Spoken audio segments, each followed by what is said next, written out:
Hemos estado utilizando de forma visual lo que denominamos grid, esta rejilla de nuestro escenario, de nuestro mundo, y que nos posibilita visualmente el posicionamiento y nos posibilita también las unidades o medidas de los diferentes objetos.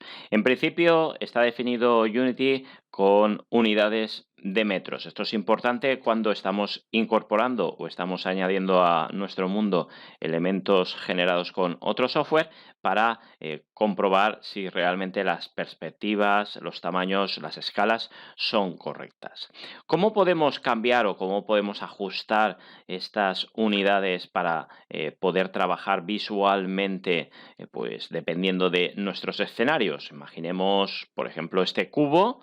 Si nos vamos a colocarnos en el eje X, simplemente, y vamos a cambiar la perspectiva, vamos a quitar también el cielo para que se vea mucho mejor y que solo veamos nuestros objetos, veremos que la rejilla nos va a permitir medir claramente pues, estos objetos. Aquí tenemos la rejilla que va a ser de una unidad o de 1 metro y que por lo tanto nuestro cubo, que podríamos ajustarlo, bueno, lo hemos dejado perfectamente ajustado. Aquí le vamos a poner 6,5, aunque realmente nos está visualizando el eje Z. Muy bien, sí que se está visualizando el eje Z, lo que nos está visualizando es el eje X. Por lo tanto, ahora sí que lo hemos colocado para hacer la medición perfecta. Vemos, además de tenerlo ya en la escala, el tamaño de justamente este objeto. ¿Y cómo sabemos,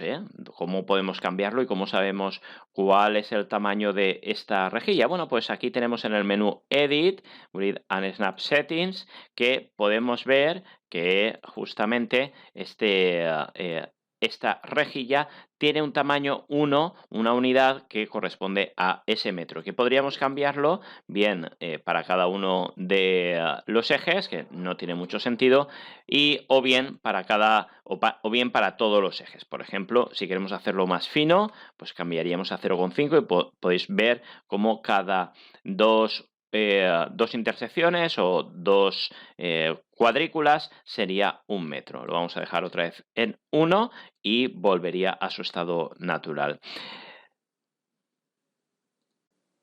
El segundo menú que tenemos es las acciones de realizar incrementos cuando utilizamos, ahora lo veremos, sobre los diferentes elementos, tanto el de mover, rotar y escalar y los objetos.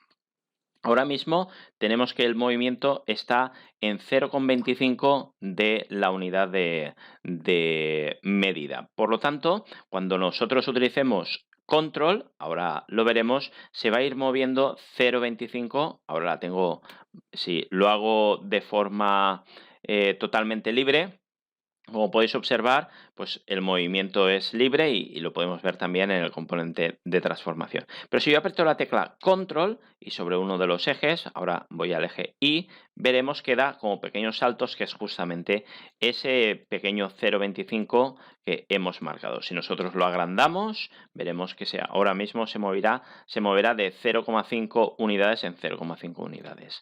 Lo mismo ocurre para la rotación, pero en este caso vamos a necesitar cambiar a un modo 3D. Voy a colocarme para que se pueda visualizar mucho mejor. Muy bien, si yo ahora paso a rotar, si yo roto sobre el eje X, pues vemos que esa rotación sin apretar el control es totalmente libre. Pero si yo aprieto la tecla control cuando yo estoy rotando, veremos que me está marcando esas 15 unidades y me va a permitir pues una rotación con mucho más control, pero más gruesa. Y por último, lo mismo en la escala. Cuando yo paso a escalar mi objeto, si yo cambio uno de los elementos con control, veré que estoy agrandando o empequeñeciendo el objeto en una unidad. Si yo no aplico ese control, podré hacerlo de una forma más libre.